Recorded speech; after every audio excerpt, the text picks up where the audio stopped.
Seperti pada umumnya, selamat datang di channel pemersatu kelurahan yang ada akhlak tapi masih nyicil. Apa kabar kalian para rakyat-rakyat yang budiman? Semoga sehat dan pastinya tetap sombong. Dan intro.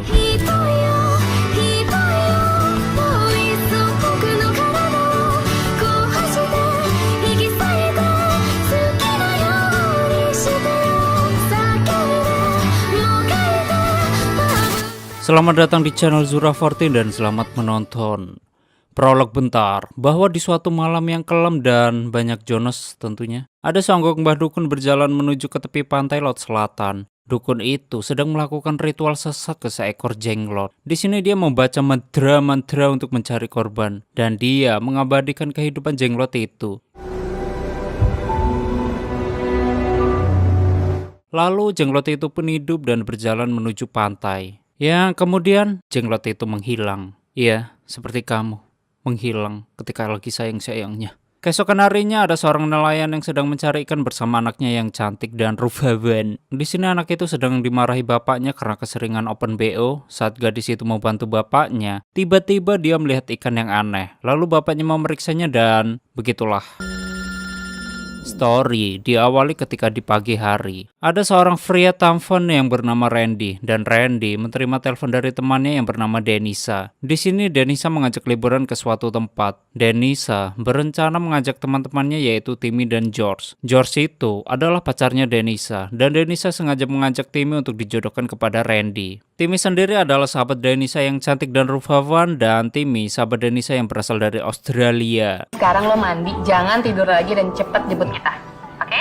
Lalu mereka bersiap-siap untuk liburan di tempat yang bernama Takira Sunrise, yang ternyata tempat itu baru dan belum ada nama barunya. Tempat itu ternyata milik teman George, dan tak lama kemudian George, Denisa, dan Timmy mendengar sebuah berita dari TV bahwa ada penemuan spesies duyung dari pantai selatan yang ternyata itu adalah jenglot. Hewan itu seperti fosil kecil yang punya rambut panjang. Penemu jenglot ini adalah juru kunci pantai selatan yang bernama Raden Mas Lorio Situpribondonowo. Sulit sekali nama Anda ya bapak-bapak. Yang ternyata pantai tersebut yang akan didatangi oleh mereka. Timmy pun penasaran dengan jenglot tersebut. Dia langsung searching di mbah Google dan mencari tahu kebenaran jenglot tersebut dan seperti apa jenglot itu. Akhirnya Timmy menemukan jenglot yang di searching itu, bahwa sekitar tahun 1997 ada makhluk misterius yang sering dibicarakan warga setempat, yaitu perawakan jenglot kecil dengan tubuh tak lebih dari 12 cm berambut panjang dan kuku melewati kaki-kakinya. Kabarnya jenglot itu bukan benda mati. Konon ia hidup abadi dan pemangsa daging dan darah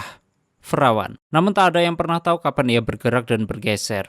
Benda yang sepanjang 10 cm lebih ini mirip menyerupai boneka menyeramkan dengan bagian serupa kepala, badan, tangan, dan kaki, serta rambut yang terurai panjangnya 30 cm. Ukurannya tampak proporsional, hanya saja ukuran kuku, jarinya, serta taring yang sangat panjang. Setelah mengetahui hal itu, Timmy pun bingung. Di sisi lain, Kemal ingin ikut pergi ke pantai bersama kakaknya yaitu Randy. Namun di sini Kemal tidak boleh ikut karena otaknya mesum dan selalu vokep mulu. Heran. Sedangkan di tepi pantai ada dua sosok wanita cantik dan seksi. Di sini mereka sedang berlibur di pantai selatan tersebut. Mereka berdua pun berjemur di pinggir pantai dan mereka berdua bernama Sally dan Devi. Di sini Sally berenang di tepi pantai dan tak berselang lama ada jenglot mendekati Sally dan jenglot itu mengarah ke kakinya. Lalu dimangsalah si Mbak Sally dan meninggoy. Sedangkan Devi dia khawatir dan memanggil Sally. Namun hal itu sia-sia, soalnya dia nggak balik-balik. Ketika Devi mencari Sally dan menyusuri pantai, si Devi melihat sebuah lubang yang bikin dia penasaran. Devi pun memasukkan tangannya ke dalam lubang itu. Dan tiba-tiba tangannya digigit seonggok makhluk jenglot yang kemudian Devi pun balik ke lobi. Di sisi lain, Kemal sedang menyelinap di mobil kakaknya untuk ikut ke pantai. Dan singkatnya waktu tiba di pantai, mereka berjalan menuju ke acara yang diadakan di pantai itu.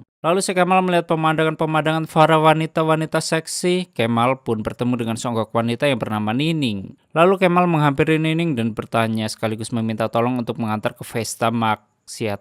Karena kata Nining, dia sudah 4 kali ke sini dan kebetulan si Nining itu juga mau ke sana. Di sisi lain, Denisa bertemu dengan temannya yang bernama Evie. Evie pun baru datang 3 hari yang lalu. Lalu Denisa memperkenalkan teman-temannya yang bernama Randy, Timmy, dan George. Di sini, Evie berencana mengajak mereka ke pesta maksiat dan penuh dosa tentunya. Tapi aku suka. Lalu Denisa, Timmy, Randy, dan George langsung menyetujui ajakan Evie. Sedangkan Denisa, dia ingin pergi untuk mencari villa buat menginap. Setibanya di villa, mereka bertemu temannya yang bernama Lulu. Dan Lulu ini yang punya villa katanya. Karena sebenarnya nih si Lulu adalah teman sewaktu dia di Australia, makanya dapat villa gratis.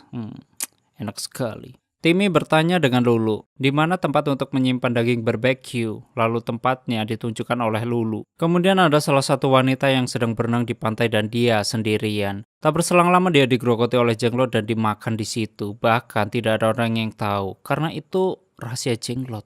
Makanya tidak ada orang yang tahu. Kemudian Kemal menelpon Randy dan memberitahu bahwa Kemal sudah di pantai. Mendengar hal itu, Randy pun kaget karena Kemal sudah di pantai. Lalu Randy menyuruh Kemal ke villa penginapannya karena di sini Randy mau kencan. Randy mengajak Timmy ke tepi pantai dan ngobrol mesum. Yang ternyata Timmy baru saja putus dengan pacarnya yang pernah berlibur di Bali. Setelah mereka saling curhat panjang kali lebar, Timmy pun mengajak Randy untuk berenang. Keesokan harinya, penjaga pantai sedang memantau keadaan pantai di sana dan tiba-tiba penjaga itu menemukan songok Jenglot. Tak lama kemudian Jenglot itu memakan penjaga pantai tersebut, tapi kocaknya, kenapa di pantai itu kan ramai sekali tapi nggak ada orang yang tahu?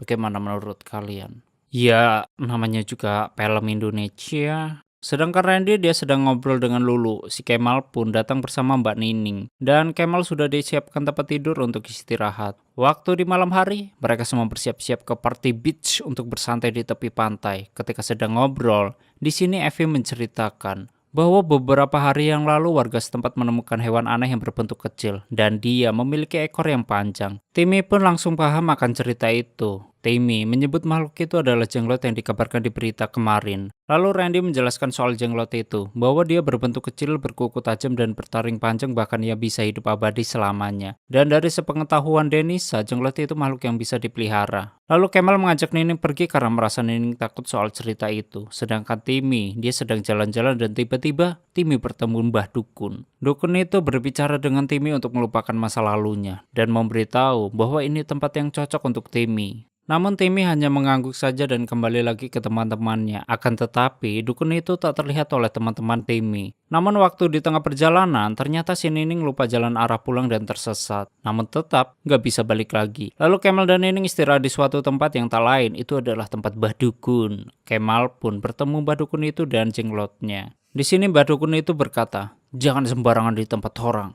Udah malam." Waktu malam-malam ada seorang wanita yang sedang mandi. Lalu wanita itu dihampiri Jenglot dan dia diulti oleh Jenglot in the sky. Kemudian setibanya di bar, Timmy dan George yang sedang meminum minuman haram sambil cipika-cipiki tentunya. Waktu selesai minum, Timmy pun pergi meninggalkan George sendirian karena di sini George masih ingin minum. Namun mas-mas tukang barnya nyuruh George agar tidak terlalu banyak minum, yang akhirnya George cuma diberi 1 botol bir untuk tambahan. Sedangkan Kemal dan Nining yang masih tersesat, dia diberi makan oleh dukun tersebut. Ketika Kemal dan Nining sedang makan di tempat Mbah Dukun, dukun itu melihat Nining sambil menatap seperti orang mesum.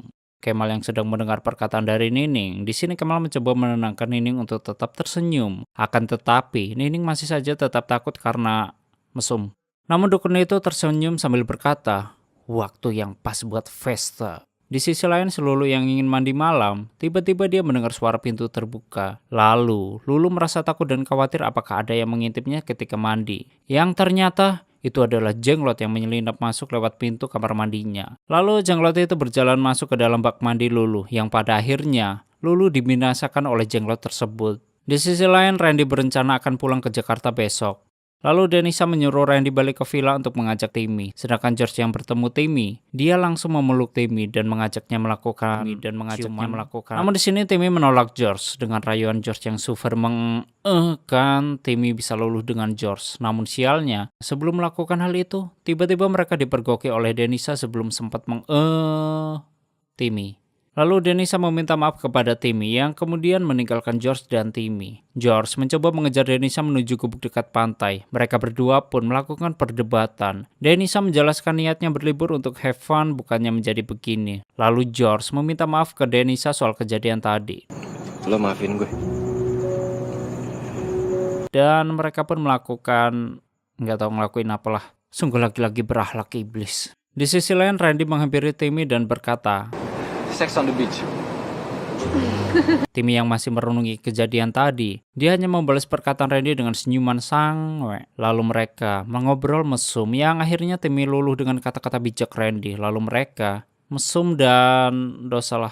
Keesokan pagi di pinggir pantai, Evie baru saja terbangun dari tidurnya. Tiba-tiba dia melihat seonggok hewan yang tak lain itu adalah jenglot. Akan tetapi yang dianggap Evie itu seperti hewan yang unyu, seperti ya babi mungkin unyu. Evie pun mencoba memegangnya, yang pada akhirnya dia diulti oleh jenglot tersebut. Sedangkan Randy dan Timmy mereka baru selesai gituanlah saru. Randy membuat makanan untuk Timmy dan mereka berdua makan bersama. Namun tiba-tiba di pantai terlihat seorang gadis sedang meminta tolong dan semuanya berteriak karena orang-orang mengira dia sedang digigit hiu. Sedangkan Randy dan Timmy yang sedang makan, mereka mendengar orang-orang berteriak dan mereka pun kepo. Lalu mereka menuju ke tempat tersebut. Di sisi lain George dan Denisa mereka baru terbangun setelah melakukan yang nggak tahu ngelakuin apa. Dan waktu menuju kembali ke villa, tiba-tiba mereka menemukan sebuah lubang goa. George yang penasaran dengan lubang itu, dia mencoba memasukkan tangannya ke lubang tersebut. George mencoba mengerjai Denisa dan ketika ingin lanjut jalan, tiba-tiba George mendengar suara aneh dari sela-sela lubang tersebut. Waktu tangannya dimasukkan kembali ke dalam lubang itu,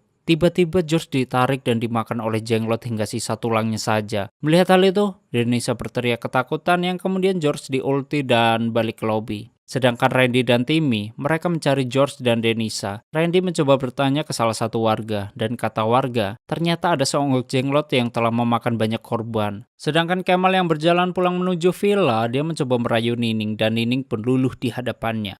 Kamu tuh lucu banget sih. Tak berselang lama berjalan, Kemal dan Nining bertemu Mbak Dukun itu kembali. Kemal yang takut langsung menanyakan rumah Mbak Dukun tersebut, lalu Dukun itu menjawab rumahnya ada di mana-mana. Di sisi lain, Denisa sedang dikejar-kejar oleh jenglot in the sky, yang pada akhirnya Denisa tertangkap dan diulti oleh jenglot tersebut dan balik ke lobi. Sedangkan Randy, dia terus-menerus menghubungi Kemal. Namun hal itu sia-sia. Karena Kemal dan Nining sudah mati dibunuh oleh dukun tersebut. Randy mencoba mencari Kemal di villa sebelum meninggalkan Timmy sendirian di villa. Di sini Timmy masih mencoba menghubungi George dan Denisa, namun tetap ya sia-sia. Karena Randy dan Timmy tidak bisa menghubungi Kemal, George, dan Denisa. Randy yang masih sibuk mencari Kemal dan George, tiba-tiba dia mendengar suara pecahan beling dan mencarinya. Randy pun melihat menggunakan senter yang ia bawa dan tanpa sengaja dia melihat jenglot. Yang pada akhirnya Randy diulti oleh jenglot tersebut. Sedangkan Timmy dia khawatir dengan Randy karena Randy gak balik-balik. Lalu Timmy mendengar aura-aura suara yang aneh.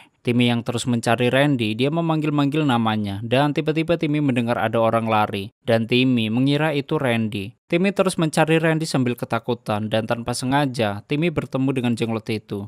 Di sini Timmy mencoba menghindarinya. Timmy terus dikejar-kejar hingga terluka. Waktu masuk di WC, Timmy melihat mayat Lulu. Melihat hal itu, Timmy meninggalkan kamar mandi tersebut. Lalu Timmy mencoba menangkap jenglot itu dengan alat seadanya. Waktu jenglot itu tertangkap, Timmy mencoba menghabisi jenglot itu dengan sepucuk panci gorengan. Padahal kalau di PUBG langsung kenok gitu. Namun enggak buat jenglot itu, karena jenglot itu bisa meloloskan diri. Tapi Timmy tidak akan menyerah. Timmy mengambil daging yang ada di lemari es untuk umpan jenglot ke dalam oven. Dan bodohnya jenglot itu masuk ke oven dan Timmy mencoba memanggangnya. Dan voila, jadilah jenglot panggang topping mozzarella cheese. Waktu Timmy ingin mengeceknya, ternyata jenglot itu masih hidup. Yang pada akhirnya jenglot itu melompat ke Timmy dan masuk ke dalam tubuh Timmy. Sedangkan Randy yang termakan tangannya, ternyata dia sudah sadar dan masih hidup tentunya. Randy pun menghampiri Timmy dan memeluk Timmy untuk mengajak pergi dari tempat tersebut. Namun sialnya, Timmy memakan Randy. Dan roh jenglot itu hidup di tubuh Timmy selama-lama-lamanya. Tak berselang lama, Timmy dihampiri oleh dukun tersebut. Dukun itu menyuruh jenglot itu menyatu dengan tubuh Timmy dan tamat. Oke, seperti itulah story dari film Jenglot Pantai Selatan. Dan bagi kalian yang filmnya ingin di storyin, silahkan tulis di komentar. Terima kasih udah nyimak video ini sampai habis. Terus support channel ini dengan berbagai cara yang kalian bisa. And stay on to my channel. Jangan kemana-mana, sampai ketemu lagi di video selanjutnya. Bye bye.